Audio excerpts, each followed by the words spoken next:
ሰላም ለእናንተ ይሁን ቤተሰቦች፣ እንዴት ናችሁ? ዛሬ ደግሞ ቁርስ እንሰራለን። ለሱም ደግሞ የሚያስፈልገን ሆትሜል ነው። ሆትሜል እናረጋለን። መጀመሪያ ግማሽ ካፕ ሆትሜል፣ ሁለተኛ ቺያ ሲድ እናረጋለን። ከዛ ቀጥለን ደግሞ ሰንመን ፓውደር ቀረፋ ማለት ነው፣ የተፈጨ ቀረፋ እናረጋለን። በኋላ ደግሞ አንድ ማንኪያ ማር እናደርጋለን ማለት ነው በሁለቱም ላይ።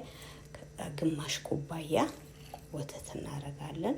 ከወተት ቀጥሎ ደግሞ ቤታችን ያለው ግማሽ ኩባያ እርጎ እናረጋለን ማለት ነው። ከዛ በደንብ ሁሉንም አንድ ላይ ካረግን በኋላ በደንብ እናቀላቅለዋለን ማለት ነው።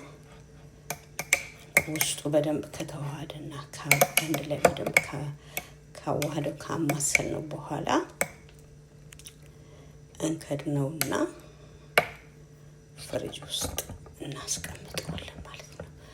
ፍሪጅ ውስጥ እናሳድረዋለን። ከዛ ፍሩት ከላይ ለመጨመር እዚህ ጋር ግማሽ አፕል እና ግማሽ ኩባያ ግሬፕስ ነው ያዘጋጀሁት። እናንተ ያላችሁን መጠቀም ትችላላችሁ። ሁሉም ቤት ያለው ማድረግ ይችላል ማለት ነው።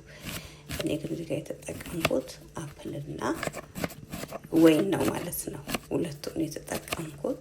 ከዛ አፕሉ እንደዚህ ክትፍ አድርገን ከዛ ከፍሪጅ ውስጥ አምጥተን እንግዲህ ፍሩቱን አብረን እናቀላቅለዋለን። ፍሩቱን ከላይ ከጨመርን በኋላ በደንብ አድርገን አብረን እናቀላቅለዋለን። ፍሩቱን በደንብ ካቀላቀልን በኋላ እኔ ደግሞ ቤት ውስጥ ፕሮቲን አለኝ። እሱን ፕሮቲን ጁስ አለኝ።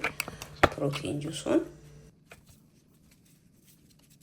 ፍሩቱ በደንብ መዋሃድ አለበት። ምክንያቱም ፍሩቱን በደንብ እስከ ስር ድረስ እንዲገባ በደንብ ማማሰል አለብን ማለት ነው። በደንብ ካማሰል ነው በኋላ ፕሮቲን አለ። ይሄንን ፕሮቲን ነው። ፕሮቲኑን ከላይ እንጨምርበታለን።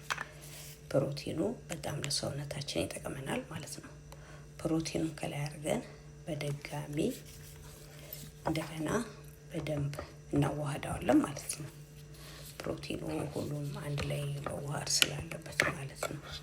በደንብ ካዋሃድን በኋላ የምናደርገው በደንብ ከተዋሃደ በኋላ ቆንጆ መሆን አለበት። ይሄ ለእያንዳንዱ ሰውነታችን ፕሮቲን እንድናገኝ ለጤናችን በጣም ጠቃሚ ነው ማለት ነው። ፕሮቲኑን ከዛ ከላይ ፍሩት እናደርግበታለን። ግሬፕስ እና ወይንና አፕሉን ከላይ እናደርጋለን ማለት ነው። እንደዚህ ዲኮር ነው፣ ያምራል። ከታፕ በጣም ቆንጆ ነው ማለት ነው።